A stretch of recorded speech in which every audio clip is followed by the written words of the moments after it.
Hai teman-teman, kemarin tiba-tiba bunyi sesuatu, jadi akhirnya aku share di sini aja ya. Yang bunyi kemarin itu adalah tentang spontan dan impulsif. Ini sebenarnya menarik sih, karena kita tuh kan sering banget ya mencampur adukan yang namanya spontan, impulsif, sadar, dan juga intuitif. Padahal ya nggak sama gitu semuanya itu. Bahkan yang kelihatannya sama atau mirip dari luar pun, itu ternyata berasal dari tempat yang sangat berbeda di dalam diri kita. Aku juga cukup sering mengalami sesuatu yang munculnya spontan, teman-teman. Tiba-tiba kepikiran sesuatu, pengen ngelakuin sesuatu, tiba-tiba ada ide gitu ya. Tiba-tiba ngerasa kayak, eh ini deh kayaknya nih gitu. Dan ya kalau dilihat dari luar mungkin kelihatannya impulsif gitu ya, karena memang tiba-tiba banget. Tapi sebenarnya ada perbedaan antara ini muncul tiba-tiba dan aku harus langsung melakukan ini sekarang.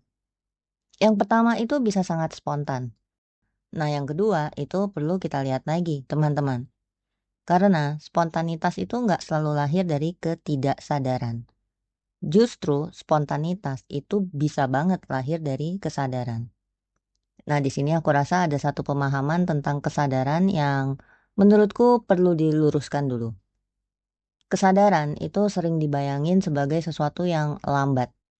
Kalau kita sadar, artinya kita harus berhenti dulu. Tarik nafas, meditasi, journaling, dipikirin dulu baik-baik, mempertimbangkan semua kemungkinan. Nah, baru habis itu setelah 10 menit, setengah jam, atau mungkin bahkan beberapa hari gitu ya. Nah, kita terus baru ngambil keputusan gitu. Ya, padahal hidup tuh kan nggak selalu ngasih kita waktu kayak gitu ya. Ada aja gitu situasi di mana sesuatu ya memang sedang terjadi sekarang juga. Dan kita harus merespons. Nggak ada yang namanya waktu tuh untuk kayak, "Sebentar ya, aku mau duduk dulu untuk bisa connect with my awareness." Kan nggak selalu kayak gitu. Dan aku rasa justru di situ jadi menarik ya yang namanya, ya bisa dibilang konsep lah gitu, reservoir of awareness. Ini pernah disampaikan oleh Rupert Spira dan aku rasa jadinya, menarik gitu teman-teman. Karena kalau kesadaran adalah sesuatu yang hanya kita akses saat kita punya waktu untuk berhenti dan berpikir, ya akhirnya saat hidup bergerak cepat, kita ya akan balik lagi aja ke pola lama teman-teman. Tapi kalau awareness itu udah jadi sebuah kapasitas yang cukup terbangun di dalam diri kita, si reservoir itu tadi, akhirnya jadi bisa tersedia, bahkan saat kita harus merespons dengan cepat. Jadi cepat itu nggak otomatis artinya impulsif. Dan lambat itu juga nggak otomatis artinya sadar. Dan ada juga perbedaan antara aku sadar aku melakukan ini dan aku bertindak dari kesadaran. Kedengarannya mirip ya teman-teman, tapi itu beda banget sebenarnya. Kita kan bisa tahu ya kalau kita lagi marah, lagi defensif, lagi takut misalnya. Kita bahkan bisa ngomong gitu, "Oh, I know exactly what I'm doing." Tapi mengetahui apa yang sedang kita lakukan itu belum tentu berarti kita sedang bertindak dari kesadaran itu, teman-teman. Kita bisa aja kan bertindak dari ketakutan sambil sangat sadar juga kalau kita lagi takut. Kita bisa bertindak dari ego sambil sangat sadar juga kalau kita lagi ngikutin si ego itu. Kita bisa bertindak impulsif sambil bilang, "Yes, I know I'm being impulsive here," gitu. Jadi awareness terhadap tindakan itu sendiri, itu nggak otomatis artinya tindakan tersebut itu lahir dari kesadaran, teman-teman. Dan aku rasa ini penting gitu ya, karena kesadaran juga bukan sesuatu yang bisa kita klaim begitu aja. Bukan sekedar kayak, oh aku sadar kok, and then done. Karena kalau gitu caranya, semua tindakan kita itu bisa kita legitimasi dengan bilang, tapi kan aku sadar. Nah, di sini pertanyaannya, sadar yang seperti apa? Karena ada perbedaan antara mengalami satu momen kesadaran dengan memiliki kapasitas kesadaran yang sudah cukup terbangun. Kalau kita balik ke tentang reservoir tadi ya, teman-teman, mungkin akan lebih mudah dibayanginnya kayak gini. Kita tuh membangun reservoir itu tuh sedikit demi sedikit sebenarnya. Lewat latihan, latihan juga yang konsisten gitu ya, lewat kemampuan untuk hadir di sini kini, lewat melihat diri kita sendiri, mengenali pola, dan juga belajar untuk nggak selalu langsung menjadi apa yang muncul di dalam diri kita. Dan semakin reservoir itu terisi, akhirnya jadi semakin tersedia juga yang namanya kapasitas untuk merespons kehidupan dari tempat yang berbeda. Nah, ini bukan karena kita selalu punya waktu untuk berhenti, teman-teman. Tapi karena kita udah membawa kapasitas itu bersama kita. Makanya orang yang semakin sadar itu belum tentu terlihat semakin lambat loh, teman-teman. Bisa jadi malah sebaliknya. Dia bisa aja ngambil keputusan tuh cepet gitu ya. Bisa bilang tidak dengan cepat, bisa pergi dengan cepat, bisa mengubah arah dengan cepat, bisa bilang iya, bisa tiba-tiba melakukan sesuatu gitu dan lain sebagainya. Tapi ada sesuatu yang berbeda di dalam gerakannya. Ada ruang, teman-teman. Nah, ini bukan necessarily ruang waktu ya, tapi ruang di dalam kesadaran itu sendiri. Nah, sekarang kita balik lagi ke spontanitas. Karena kalau sesuatu muncul tiba-tiba, kita nggak harus juga langsung menganggap itu tuh impulsif. Ya bisa jadi memang spontan aja. Misalnya ada ide, bikin ini kali ya, lucu juga kali ya kalau begini dan lain-lain. Dan 5 menit kemudian kita mungkin udah mulai ngembangin nih konsepnya. Nah, apakah itu impulsif? Belum tentu. Karena yang spontan adalah kemunculan idenya. Setelah itu masih ada prosesnya kan.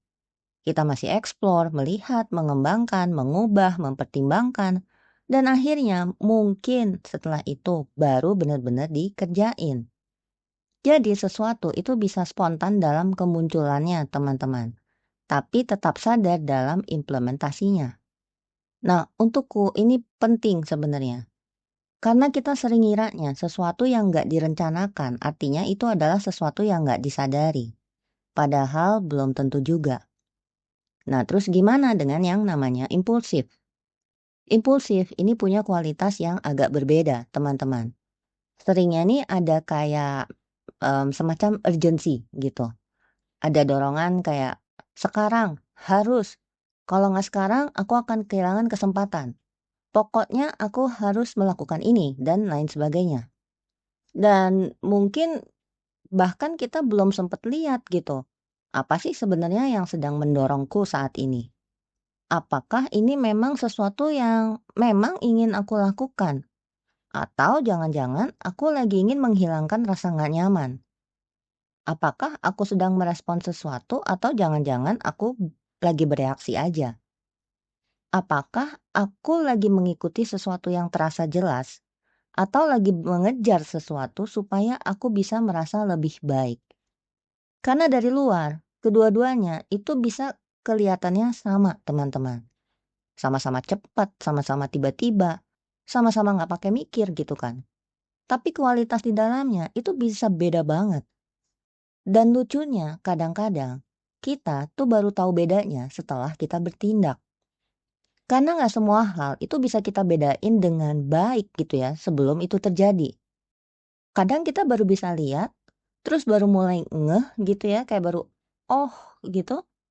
Nah, itu kan setelah semuanya selesai, setelah semuanya dilakukan, teman-teman. Nah, kita baru bisa mulai ngeh gitu ya. Apa ya yang ketinggalan? Apa yang tertinggal di dalam diriku dari kejadian ini misalnya atau dari kelakuanku ini? Apa sih yang muncul setelah dorongannya lewat? Apakah ada penyesalan, rasa malu, rasa bersalah? Atau apakah ada keinginan untuk menarik kembali keputusan yang udah dibuat atau bahkan dilakukan? Atau apa ada rasa lega? Atau malah ada rasa ini memang berat, tapi aku tahu ini yang perlu aku lakukan. Nah, ini menarik teman-teman. Aku pribadi pernah ngalamin sesuatu ya, di mana ada sebuah keputusan yang perlu aku ambil saat itu dan itu terasanya sangat berat. Sangat-sangat berat. Dan ada kok rasa kehilangan dan juga grief gitu ya yang muncul setelahnya dan itu aku nggak sangka sebesar itu. Jauh lebih besar daripada yang mungkin kelihatan dari luar. Dan saat aku ngambil keputusan itu aku juga udah tahu sih bahwa, rasa-rasa itu ya akan muncul gitu. Tapi walaupun sakitnya panjang, sampai saat ini, bertahun-tahun kemudian, nggak ada penyesalan sih atas keputusan itu. Dan ini bukan artinya kalau nggak menyesal berarti pasti dari kesadaran ya teman-teman, nggak bisa gitu juga. Aku nggak bisa menjadikan ini seakan-akan kayak suatu hukum universal gitu atau kayak kebenaran absolut pasti akan seperti itu. Karena kita bisa aja nggak menyesal karena denial kan ya. Kita bisa aja nggak menyesal karena ya egonya mungkin lagi mempertahankan suatu keputusan. Kita juga bisa aja nggak menyesal karena belum mau melihat sesuatu. Jadi tidak adanya penyesalan itu bukan ujian atau cara menguji untuk menentukan apakah sebuah tindakan itu sadar atau impulsif. Tapi untukku itu bisa jadi salah satu hal yang bisa kita observasi, teman-teman, bisa kita amati. Karena ada perbedaan antara keputusan ini menyakitkan dan aku menyesal mengambil keputusan ini. Nah, itu dua hal yang berbeda, teman-teman. Kita bisa sangat sedih, bisa berduka, bisa kehilangan, bisa merasa hancur bahkan. Tapi tetap ada sesuatu yang tenang gitu di dalam. Aku tahu kenapa aku memilih ini. Dan aku rasa itu sesuatu yang layak diperhatikan. Jadi pertanyaannya di sini bukan aku menyesal atau enggak, tapi lebih luas, teman-teman. Apa yang sebenarnya sedang terjadi di dalam diriku setelah aku bertindak? Apakah aku berusaha membenarkan diri? Atau apakah aku menyangkal sesuatu? Apakah aku lega karena akhirnya mengikuti sesuatu yang memang sudah jelas? Apakah aku masih bisa melihat konsekuensi dari keputusan ini?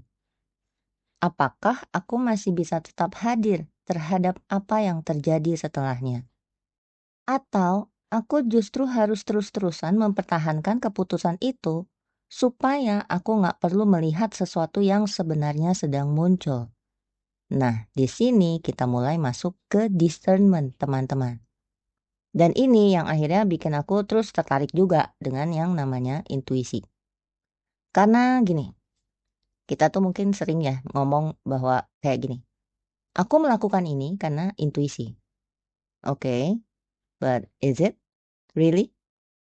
Ini intuisi, spontanitas, atau malah impulsif? Nah, pertanyaan ini untukku jauh lebih menarik sebenarnya daripada kayak gimana caranya supaya aku percaya sama intuisiku. Karena sebelum kita belajar mempercayai sesuatu, kita perlu belajar untuk mengenali apa yang sedang kita dengarkan. Karena rasa yakin itu belum tentu intuisi, teman-teman. Urgency belum tentu juga intuisi. Desire belum tentu intuisi. Fear itu juga bisa terasa sangat meyakinkan kan, teman-teman. Conditioning itu bisa terasa kayak familiar banget gitu ya sampai kita ngiranya itu suara kita sendiri. Dan impulse juga bisa terasa very convincing. Jadi mungkin yang perlu kita latih bukan hanya kemampuan untuk mendengarkan diri kita sendiri, tapi juga kemampuan untuk membedakan. Membedakan antara aku ingin dan aku harus. Antara ini terasa benar dan aku ingin ini terasa benar. Antara aku mendapat dorongan untuk bergerak dan aku lagi berusaha menghilangkan rasa nggak nyaman. Antara sesuatu muncul secara spontan dan aku merasa harus segera bertindak. Karena awareness itu bukan hanya tentang melihat, teman-teman. Awareness juga membutuhkan discernment. Dan disinilah kita balik lagi ke kesadaran, teman-teman. Kesadaran nggak berarti kita selalu lambat. Dan kesadaran juga nggak berarti kita harus selalu berhenti sebelum bergerak. Kesadaran juga bukan sekedar, aku tahu aku sedang melakukan ini. Ada kemungkinan kita bisa bergerak sangat cepat dan tetap hadir. Ada kemungkinan juga kita bisa bertindak spontan tanpa menjadi impulsif. Dan ada kemungkinan kita bisa merespon sesuatu tanpa harus melewati proses berpikir yang panjang. Dan ini bukan karena kita nggak berpikir, teman-teman. Tapi karena kapasitas untuk melihat itu udah dibangun jauh sebelum situasinya datang. Reservoirnya itu udah ada, teman-teman. Dan itulah sebabnya kesadaran itu bukan sesuatu yang cukup gitu untuk kita klaim begitu aja. Kesadaran adalah sesuatu yang kita hidupi dan latih sedikit demi sedikit, hari demi hari. Sampai akhirnya, awareness itu bukan hanya sesuatu yang muncul saat kita lagi duduk diam. Tapi sesuatu yang ikut hadir saat kita bekerja, saat kita marah, takut, mengambil keputusan, saat ada orang yang tiba-tiba ngomong sesuatu yang triggering gitu ya. Atau saat hidup tiba-tiba kayak ngelempar sesuatu gitu ke depan kita dan kita bahkan nggak punya 10 menit untuk memproses apapun. Karena pada akhirnya yang kita butuhin itu nggak selalu lebih banyak waktu untuk berpikir. Kadang-kadang yang kita butuhin itu adalah kapasitas untuk tetap hadir saat hidup nggak ngasih kita waktu untuk berpikir. Jadi kalau nanti ada sesuatu yang muncul tiba-tiba di dalam diri, nggak perlu kok buru-buru dikasih label, oh ini impulsif. Tapi juga nggak perlu buru-buru bilang, oh ini intuisi. Ya mungkin dilihat aja dulu, apa sih yang muncul? Apa sih dorongannya? Dorongannya ini datangnya dari mana? Dan apa sih yang terjadi di dalam diri kita saat kita nggak langsung mengikuti dorongan tersebut? Dan kalau akhirnya kita tetap bergerak, kita tahu nggak asal gerakannya itu dari mana? Mungkin spontan, mungkin impulsif, mungkin juga intuitif, dan mungkin bahkan kita belum tahu. Dan menurutku, aku belum tahu itu juga adalah tempat yang baik untuk memulai. Karena di sini pertanyaannya bukan lagi, apakah aku boleh mempercayai dorongan ini? Tapi, apakah aku sudah cukup mengenal tempat dari mana dorongan ini datang? Nah, itu baru rabbit hole, teman-teman. Dan kalau udah sampai sini, kita bahkan bisa bertanya lagi. Kalau sesuatu terasa sangat spontan, gimana kita tahu bahwa yang kita dengar itu intuisi? Bukan sekedar sesuatu yang udah sangat familiar di dalam diri kita. Nah, itu pembahasan yang berbeda. Terima kasih, teman-teman.